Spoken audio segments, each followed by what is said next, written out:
Welcome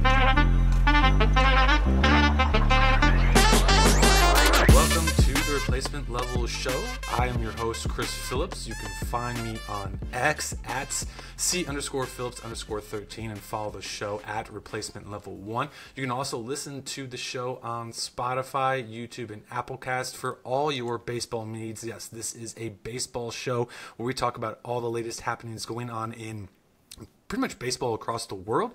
So a lot of it is Major League Baseball. But if you are a fan of the show, you like us, be sure to click the like and subscribe buttons on those shows. And then also, if you want to chat with us more about any of the conversations that we have going on, be sure to do that with us on the social media platforms, or you can also leave us a comment on the shows as well. Today, we have a special guest. We have Dan Connolly of Sportsnaut joining us again. Dan, welcome back. Thanks, appreciate it.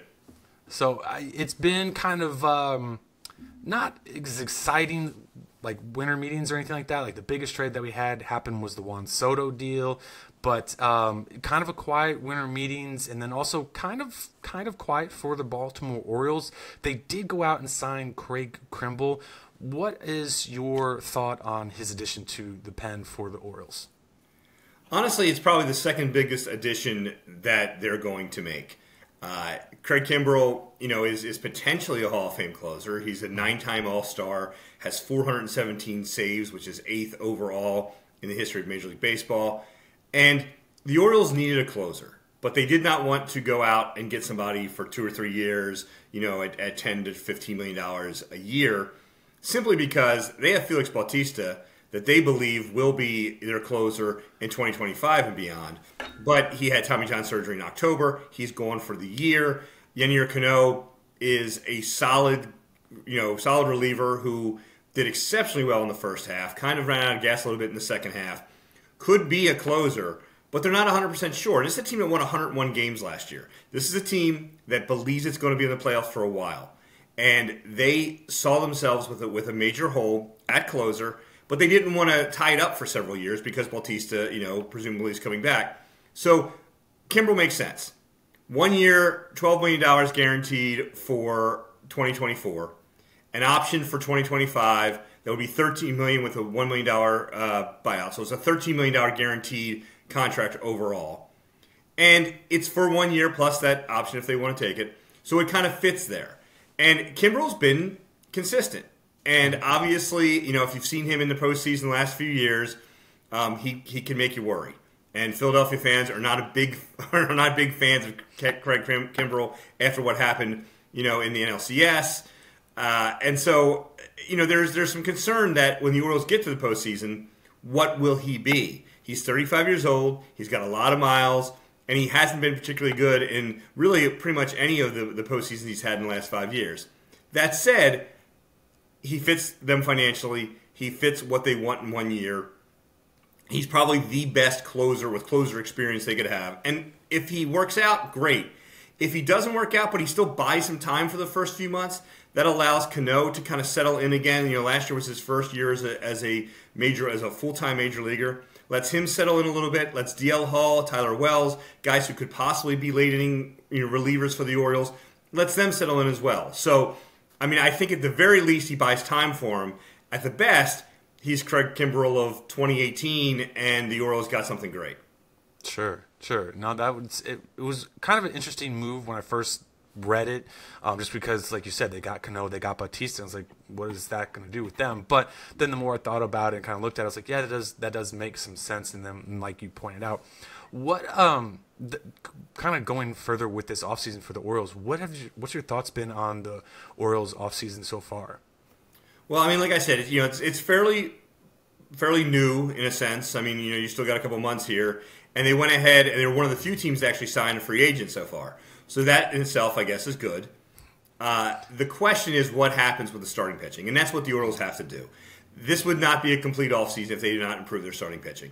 They need to do it. I do not believe they're going to be spending a lot of money for that. Mike Elias, since he took over in 2018, has never given a multi-year contract, a guaranteed multi-year contract, to any free agent. So it's going to have to come in trade.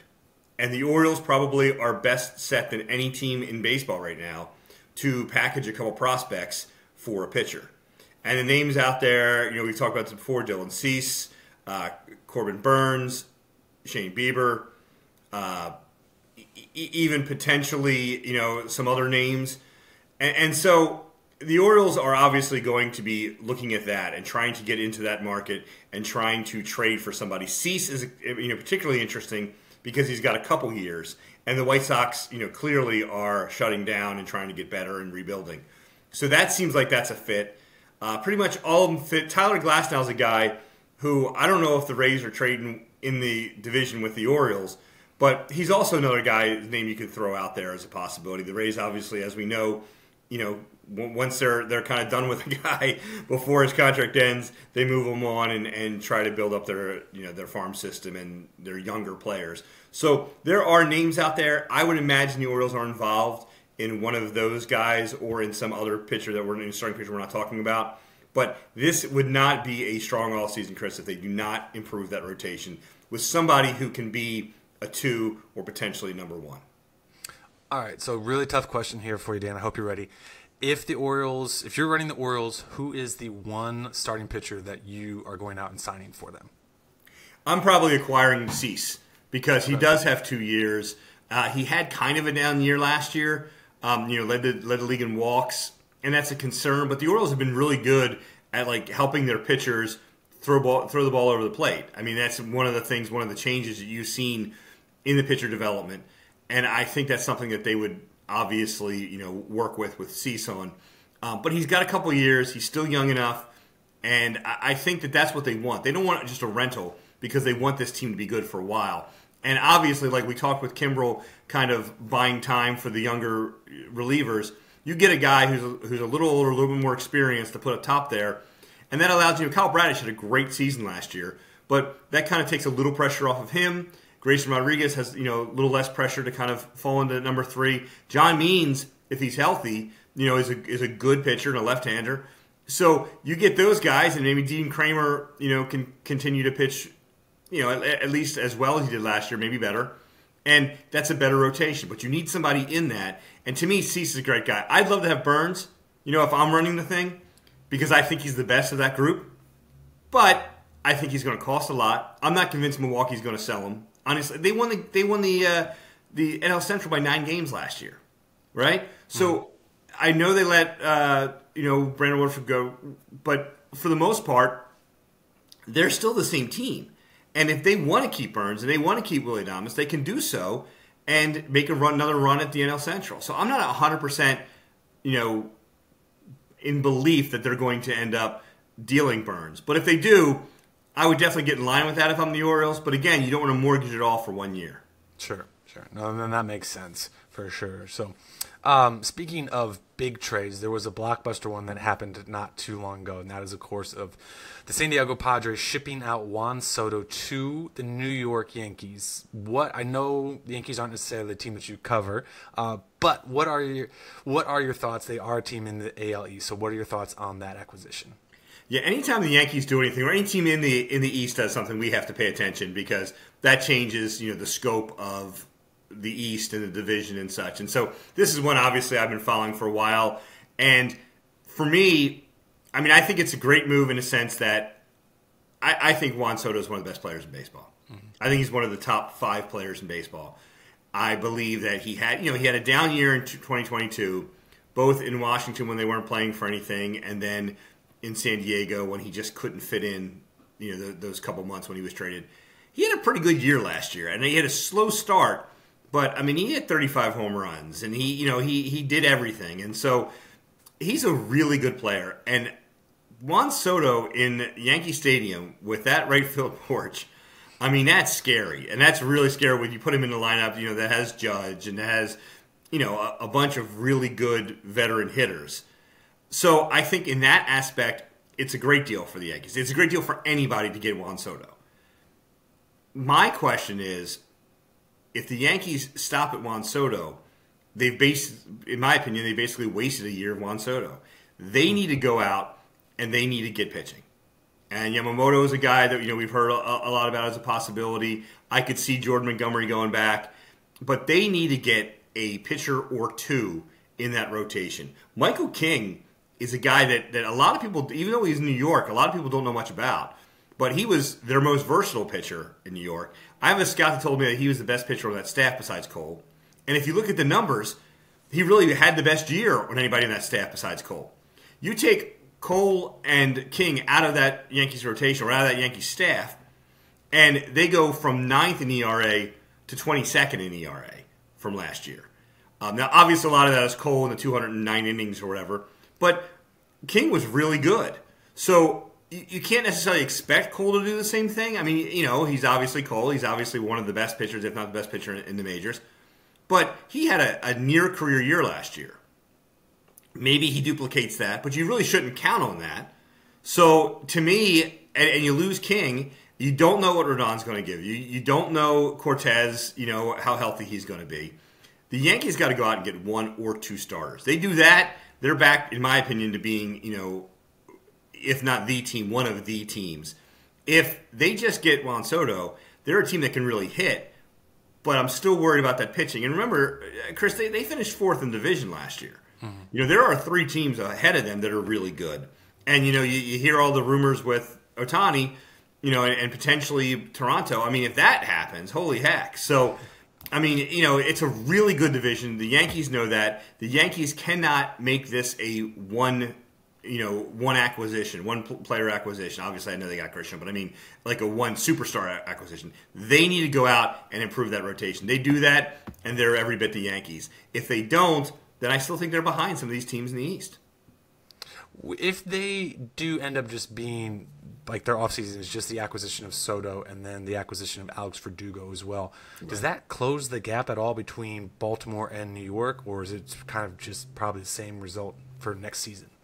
I mean, obviously, you get Soto, you're closing gaps. I mean, he's that good, and Verdugo's a fine player. I mean, he's not what people thought he would be when the Red Sox dealt Mookie Betts for him, basically. Mm-hmm. But he's a good player, and that offense is a really good offense. If you go down from the top to bottom, excellent with Verdugo in there, and you have LeMahieu, and you obviously have Stanton and Judge, and now Soto. That's a really, really good offense. That said, you still need to pitch, and I'm just if Rodon comes back and was what he was a couple years ago, then absolutely they're back in it. But I don't think you can count on that. I think in this division, as deep as it is, you have to bring the pitching as well. And if they don't do that, I think that they don't really close the gap where they want it to be. They're still going to be a good team. I mean, let's face it, they're the Yankees. But they're not necessarily the Yankees if they don't go out and get themselves at least 1, and I would think probably 2 starting pitchers. Okay. Well, we'll see what they do for sure. Dan, I want to go and kind of ask you about something. I saw a tweet on Twitter, and granted, you can't always believe everything you read on there because it's not always true or anything like that, but I did see a tweet about a gentleman, Mr. Rubenstein, potentially buying the Orioles. He's part of, I think, the Carlisle group as well. I didn't really realize that the Orioles were up for sale. Like, I know the A's are, and potentially, not up for sale, but they're moving. But I guess, are the Orioles for sale, or can you just expand a little bit more on what's happening with the team? Yeah, it's funny. I said this many times, but my very first story, big story covering, was there were rumors that the Orioles were going to sell, that Peter Angelos, the Angelos family, was going to sell. And I spent a week or two trying to track down these rumors and wrote what I found. And that was in 2001. Okay? Oh, this is okay. 2023, 22 plus years later. And this is still, are the Orioles going to sell? What's going to happen? I think we're closer to an Angelos family sale than we've ever been. But I don't think we are waiting on an impending Angelos family sale. First of all, Peter Angelos is 94 years old. He is incapacitated. He is not running the team. But he still owns the team. So if the family were to sell now, there would be capital gains taxes that would be, as far as overall taxes. I'm missing the word here, but inheritance taxes that would basically cost them millions upon millions of dollars if they sold while Peter Angelos was still alive. Because the way the franchise would be valued in those sales is what the taxes come off of. So they cannot. I mean, they could, but it would not be financially smart for them to sell while Mr. Angelos is still alive. So that's number one. There's still a whole lot of other issues involving the Orioles, including they don't have a lease yet for Camden Yards. That expires at the end of this month in December. And I don't think the Orioles are moving anywhere or going anywhere, but that still has to be figured out. And there's a lot of machinations on what's going to happen with that, based on money coming in from the state, and also based on trying to develop the area around Camden Yards, which is something John Angelos, Peter's son, who's in charge of the team right now, he wants to happen. That has to be worked out with the Maryland Stadium Authority, with the Maryland, with the governor, all of that. That has not been figured out.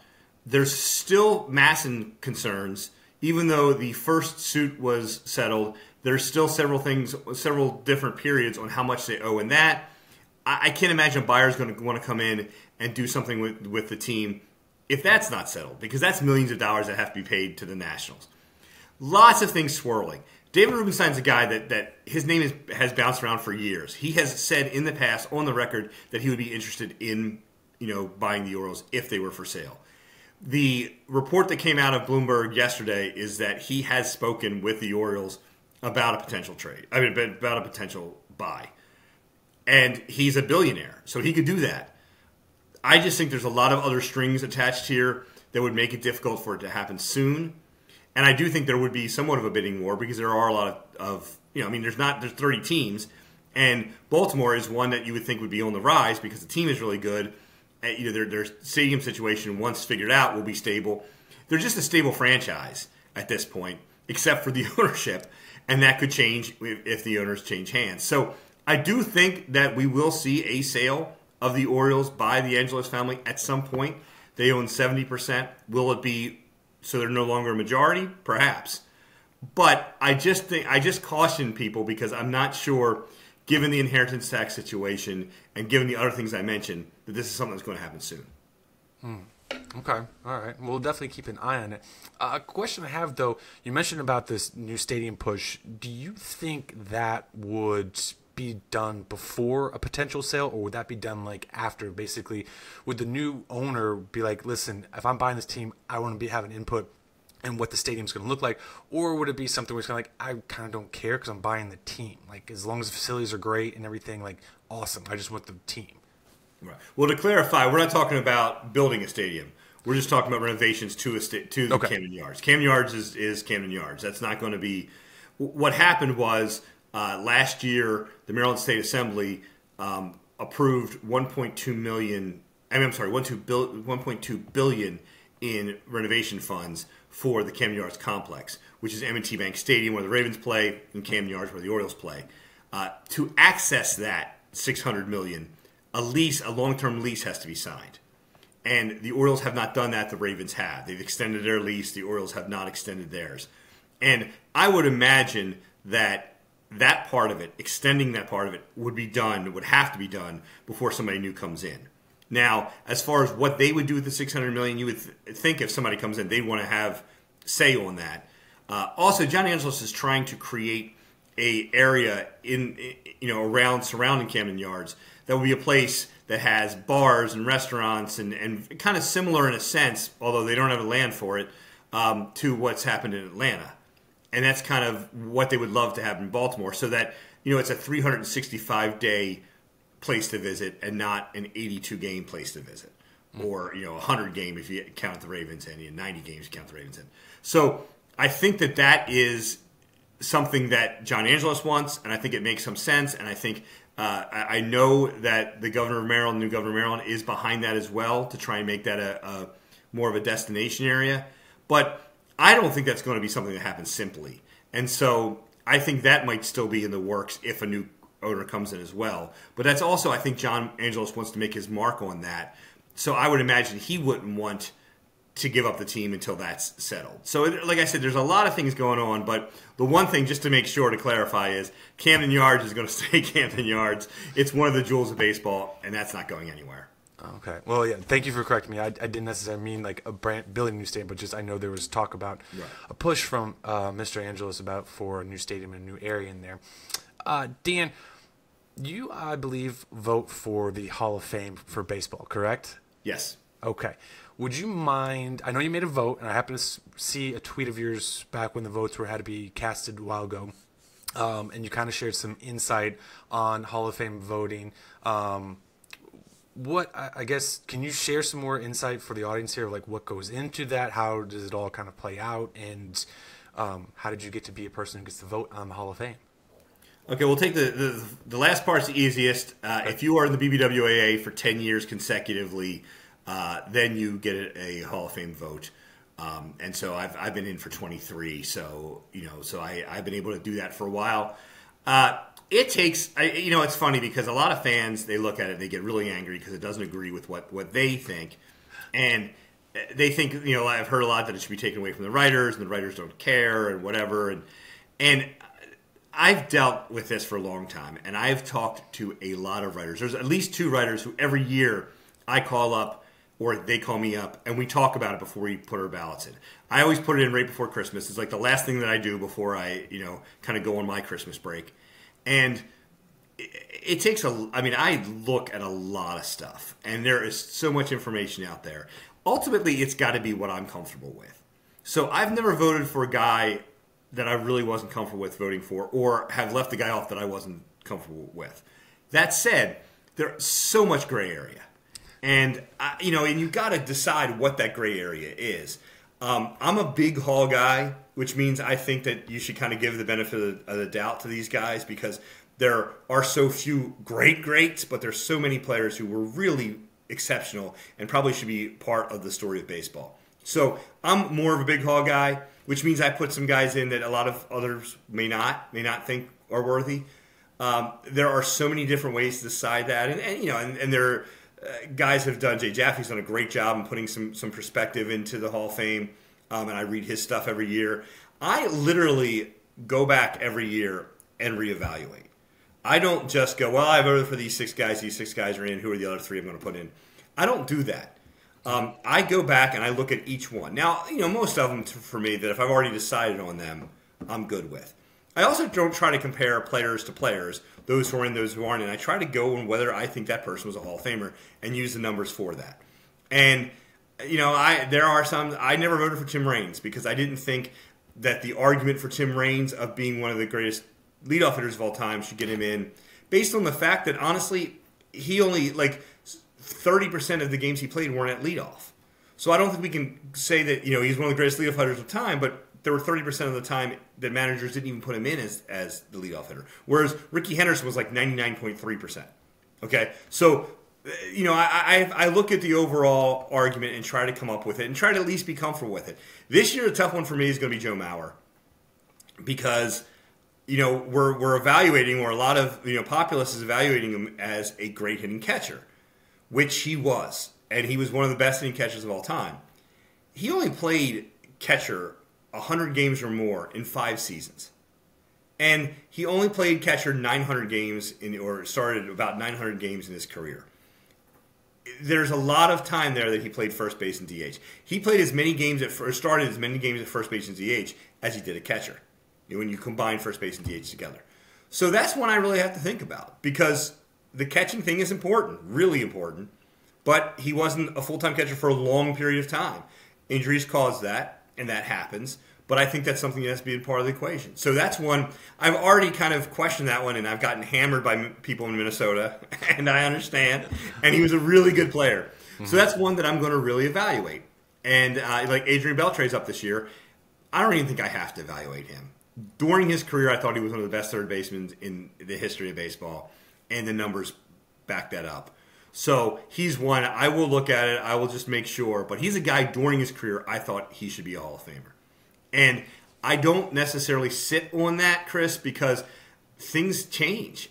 And my mind changes. And I think about how I'm going to evaluate a person a different way. And one of the things that bothers fans, and bothered me before I was a writer and a voter, is how can a guy not be a Hall of Famer for 5 years and then all of a sudden you put him on the ballot, his career, he's been retired for 5 years, 10 years. How can he change? And it's the evaluation and really what I think. And that's why I talk to other writers every year to get their evaluation, to get their thought on maybe what am I missing? What am I being, this is a guy's life. This is the most important thing that will happen to this man now after his baseball career. I want to make sure I'm making the right decision, and I want to make sure that I'm really thinking about what that means. And so it takes up way too much of my time. My wife will tell you that, and my kids will tell you that. So a lot goes into the thought process, and you can argue with my thinking on it. You can argue with what my end of results end up being. I'm fine with that because that's the beauty of the Hall of Fame and the beauty of baseball's Hall of Fame because we have those arguments. But no one can say I didn't look into it. No one can say I didn't do my homework and come up with my own opinion. And one thing that I did during the steroid time was I tried to dumb down the steroid stats, the obvious steroid stats, the home runs, that kind of thing, the power numbers, and kind of look at the player as a whole. And when I did that, what happened for me is that defensive players really rose up for me. So when I'm looking at a player as a whole, I look at guys and look at what their defense is and how good of a defensive player that is, and that plays a part in it. So I'm a guy who's been on, in the past anyway, I've been on Torrey Hunter, I've been on Andrew Jones, I've been on Scott Rowland, Larry Walker, from the beginning because I feel like those guys were exceptional defensive players as well. And so that for me is one that I have to, I'm really going to have to evaluate this year because Mauer was a real good catcher, defensive catcher as well for the times he played there. And there are some other guys. I've been a Jimmy Rollins supporter, and now Chase Utley's up.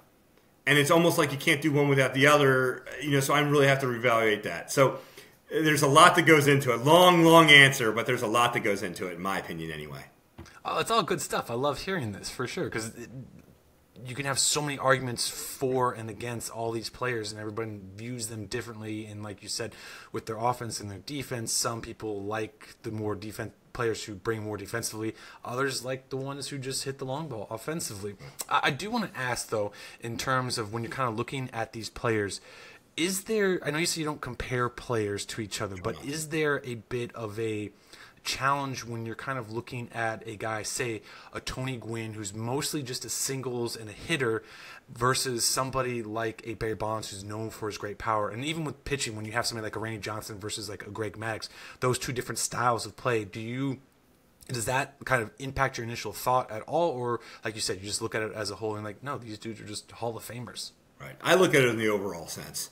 And these guys are just Hall of Famers or they're not Hall of Famers. There are guys who have real warts on their resume. And you have to look at that. The character thing is part of, what we're supposed to vote on.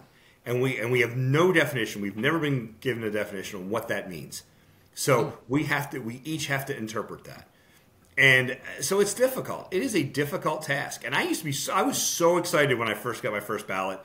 And the excitement has worn off, not just because I've gotten used to it, I think, but also because it's so much harder. Because, you have to decide what these guys are. There's a player that I was really supportive of, and then a lot came out about his background or like his character, and I pushed him off, and now I'm wondering whether I should put him back on. It's difficult, things like that. But as far as a style of a player, like Randy Johnson and Greg Maddux couldn't have been more different, right? But they both were tremendous at their game. And they were tremendous for a long period of time. Longevity and consistency mean something to me as well. I'm not necessarily... I do understand the small window guys who had 6 or 8 years of dominance and maybe not after that, like an Andrew Jones, for instance, or like a Joe Mauer, for instance. I'm aware of that, and I do play into that. But I also play into longevity because longevity means that somebody thought they were good enough to keep them in the lineup and play them. And that, to me, is important because this game, if you aren't producing, you're gone. Even if you are a superstar, if you, 2 years in a row, aren't very good, they'll find something else to do with you. So, especially if your contract's up. So I do think longevity and quality of longevity is important. Okay. Yeah, it's interesting when you said the length, because a guy that immediately came to my mind is Tim Lincecum. Like, he was very good for a very short period of time, but I've seen a lot of people saying like, oh, he's a Hall of Famer because of that short dominance. But then they also said he didn't pitch long enough. I'm kind of thinking like, well, what's the requirement for length of time that somebody has to be good? Because if you use that, then there may be some guys that are in the Hall of Fame that don't fit that criteria because they didn't play that long. So. I want to shift to more of the future of guys that are going to be coming up and eventually, hopefully, playing in the Major League Baseball, and that's going to be Baltimore's prospects. Obviously, Jackson Holliday is a huge name to watch. I'm guessing you saw the video of Jackson Holliday taking on his dad and his brother in the Metal Bat Home Run Derby, which was kind of cool to see. Who is the next prospect to make their debut this upcoming season? Well, I think Holliday's the guy. I mean, I think you start with him. Mike Elias said recently at the winter meetings that he's going to have every chance to make this team, the Orioles team coming out in 2024. It's good for the Orioles if he does it, because if he's as good as we think he is and he wins Rookie of the Year, they'll get an extra pick like they did with Gunnar Henderson. So I think he's the guy. I think he's the guy to watch. There are other players on other teams that are interesting. The Milwaukee Brewers just took care of one of their guys who could be up next year and could be, one of those guys to watch. But I think Holliday is guy. I saw Holliday play in spring training this year. Had never seen him play before. Comes in the 5th or 6th inning, and I couldn't take my eyes off the kid. First of all, he looks like he's 12. I mean, he is a young-looking young man. But just everything he does is smooth. He's got a great eye for his age, a really good swing, a compact swing. He's not, at this point right now, I don't know what the home run numbers are going to be for him until he grows. He's not a very big kid as far as tall kid. He definitely takes care of himself like his father did. He's not the size of his father, at least not yet. But he's just a whole package. He can run really well. He's very smooth defensively.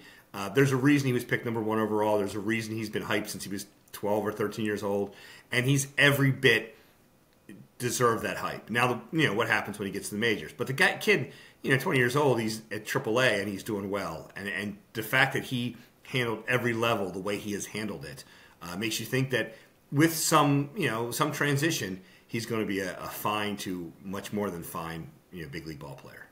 Mm. Well, it'll be interesting to see if he's able to make the team from spring training, or if they decide to kind of maybe keep him down in the minors just to start before they call him up. But, Dan, we're getting close here to the end of the show, and like I do all the time when we have our guests on, I want to give you an opportunity to self-promote and brag. What is the latest thing that you are working on, or what can fans look forward to seeing from you? It's funny. I was thinking about that question. Right now, I'm just kind of like watching what's going on in baseball and putting it together. Usually I have a lot of stories in the can, getting ready to put or starting working on. But right now, the big question, Chris, is the Ohtani thing. And as soon as that happens, obviously I'll opine on what I think of the deal and where he went and what that means and things of that nature. But I'm trying right now, I'm almost in reaction mode to see what happens in these next couple weeks and kind of go with that. And the Ohtani thing is obviously so interesting. Sure. How much money is he going to get? He's going to break a record. There's no question in my mind. Where is he going to go? And really, to me, more than anything else, is where he goes, how does that affect that team, and how does it affect the teams around them? Like I said, if he ends up in the American League East, that changes a lot of things in the American League East because he is the best player in baseball. I'm still waiting to see if maybe a team sneaks in.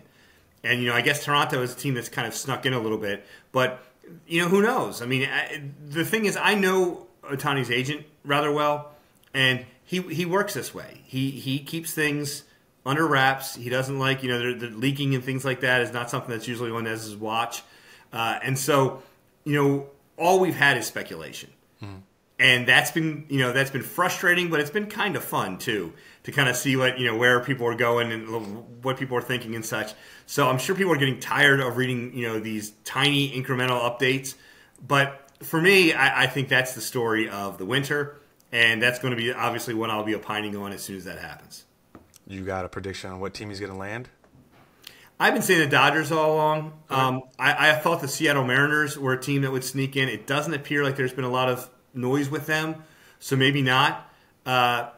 I think Dodgers are still the team that I would put my money on. But there's been a whole lot of buzz recently about the Toronto Blue Jays, and they would be a team. I think that would be a smart move for them if they feel like they can afford it. So that would be interesting, and then I would get to see them 19 times a year instead of 3 times or 6 times a year. So that would be fun. Awesome. We'll definitely be watching Ohtani, and we'll definitely be watching for the next articles that you have coming out and following along. Dan, thank you so much for coming on. It's always great to have you on the show and talk some baseball with you too. It's been a while, and definitely love having you on. For everybody out there that loves this show and then obviously loves Dan, you can follow him on Twitter at Dan Connolly 2016. You can also find his work at sportsnaut.com as well. You can also check out his book that he has out there. He's the author of 100 Things O's. I would definitely recommend giving that a read, and it makes a good Christmas gift since the holidays are upcoming as well. You can follow the show, like I said, on Twitter at Replacement Level 1, myself at C_Phillips_13, my co-host Rafal Negnowinski, who's over in Israel. I spoke with him earlier this morning. He's doing great, having a good time over there. You can follow him at RafalN613. Again, you can find these shows and these episodes on YouTube, on Spotify, on Applecast, and pretty much anywhere else you can get podcasts as well. So again, Dan, thank you so much for coming on, and we will see you guys all later.